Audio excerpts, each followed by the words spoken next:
All right, so today we're going to talk about the 1-2-2 zone press defense. All right, so this is what I ran as a head coach. It was one of the main causes that helped us to become one of the top defensive teams in the country.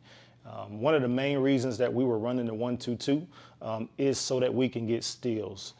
Secondary, it was to slow the ball down, slow the progression of the offensive team into the front court, and take as many seconds away from the shot clock as possible. So in our minds, if we were not getting a steal, we were secondarily making it hard for the team to get it across half court. And if they get it across, we've maxed out as many of the 10 seconds as we can, which in turn is going to speed up the offense, because the less time that a team has on the clock, the more you take their comfortability away, so that when they cross half court, they have less time on the shot clock to set up their offense and get into their rhythm offensively. And so our main goal was to disrupt the offensive strategy of our opposing team. But primarily with the 1-2-2, we were looking to steal the basketball. We were trying to get steals. That was our main objective. So I'm just going to draw this out for you guys. And with this, I'm going to actually show you some of the positioning of the 1-2-2 and some of the concepts that we would use and teach and go after. So a lot of times we would have our point person. Our point person, I like to use my stretch four, because my stretch four, they had outstretched hands and they were able to guard the inbounder and make it hard for the inbounder to get the ball in. So I would like to put my stretch four right at the top there on the point. Now, we also had our two players here, and then we had our two back players. So normally these two players would be guards and these two back players would be bigs. In this case, if I brought my stretch four up here, this might be my 3 and my 5. I tend to put my 5 at this opposite position, especially if we were trying to direct the pass going a certain way. So in the 1-2-2, this is the thing. Whenever you're playing defense and you start with a 1-2-2, it's best to try to direct the pass to go to these areas right here. So, which means that if you're a defensive player at the point, you're never playing facing forward like this. You're always trying to play at an angle and make a person go a different direction. So if this person is playing at an angle and they're making this person, we're targeting all the action to go this direction. All right. If the person favors this side, we're going to target it to go to this direction. But we never were looking for the ball to get inside or in the middle or in the lane. We were not desiring for the ball to be entered into play in the middle.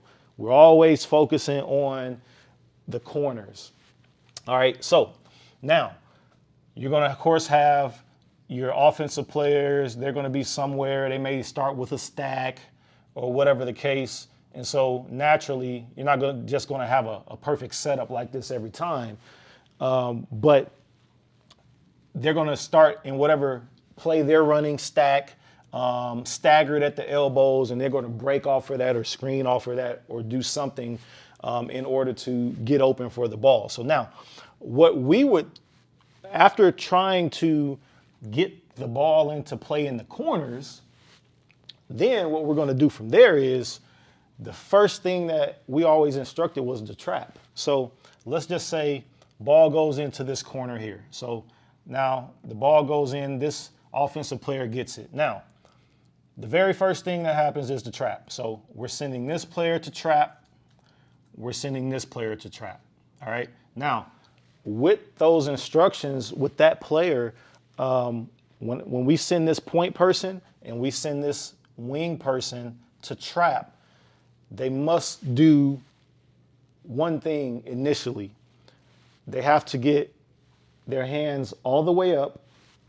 They have to lock their feet. So not only can this person split, but this person cannot dribble around baseline or a sideline. So we have to approach that trap not like so aggressively that we just go up and then the person just goes by him. So they had to approach that trap in more of a closeout so that if the person were to try to drive back baseline past the defender can cut him off. Or if the person tried to drive sideline, that person is in a closed out stance so that they can cut that sideline off. Now, once we got that person in a retreat mode, so that person catches the ball, the defensive players have to pay attention to what that person is trying to do. That person might be trying to get the ball and throw it long. They may be trying to get it and pass it right back to the inbounder. So as we go along and I teach this, I'm going to show you how that with these players playing defense and bringing their hands straight up into the air, they're going to take away the long ball because we're actually going to leave a hole in the defense that is a risk, but if you work this right, that risk is going to be very minimal, okay? So these two players, they approach this defender that caught the ball, and they're going to go hands up, and they're going to get stance, and their responsibility is not to let the person drive by them, all right? So that's the first thing. Now, you have this person that's the inbounder is going to step in, okay?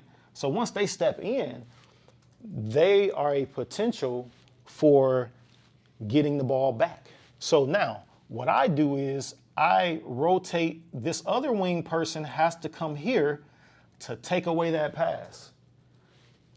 We are not looking for that ball to go back to the offensive player because if the inbounder gets the ball back, then it's open sesame now. So they are going to, this wing person is going to come up, take that pass away. All right. Now, you say, hey, here's this other person over here. So what do? So this person has come up to take that pass away. Naturally, this person may come middle. Okay, so now they still have two people here, two people there. All right, so this is just what I've experienced. And a lot of different things can happen, but this is what I've experienced based on our course of pressure and what we're doing. This weak side offensive player, a lot of times will cut middle so that they can get the ball. So what I'm going to do is I send my player here to take care of the middle. So now you have this player covering here. You have this player covering here. Okay, so even if this player were able to try to get a pass down the sideline, we have a defender covering this person right here.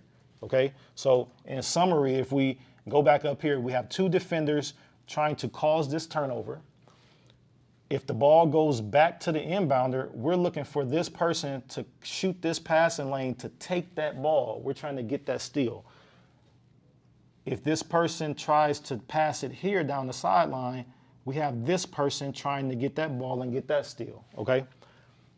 If this offensive player here cuts to the middle to try to take away that, to try to get the ball, we have this person going to the middle to get that steal and knock down that pass. So, which leaves this person right here wide open. And a lot of times you will see this person kind of come here and they're here waiting for a long pass. But remember, I said that's where we take a risk and we gamble because we were so focused on our ability to get the ball and our athleticism that a long home run baseball pass was not a worry for us, because here, if these two defenders trap the right way and divert the offensive player from getting the ball in a position where they're about to throw it or throw it like this, if you have two defenders with outstretched hands to come up and take away the long pass, then this long pass to this wide open offensive player should never happen. And so taking this long pass away to the only man that's open because we've moved everyone up is we tried to take that away, and it should be almost impossible. Now, there may be times where it happens or whatever the case, but on a 94-foot court, especially a college court, it's a very hard pass to do, especially when you have the defensive pressure. So this was something for us that really helped us. We averaged 25 turnovers a game. We forced 25 turnovers a game, and we were fourth in the nation in turnovers forced. We were fourth in the nation in steals, total steals, and steals per game. So this is something, we got a lot of steals off of this. So I encourage you to go back, look over this again. This is just one of the ways that we ran the 1-2-2 zone, full court trap. And then we would go back into the 3-2. And as you see with the 3-2, if you have a 3-2, the 3-2 is simply, the 3-2 half court defense is simply a 1-2-2 in a half court. So I'll go over this in another video. But if you start out with a 1-2-2, when you drop back, you're dropping back 1-2-2, or it's a 3-2.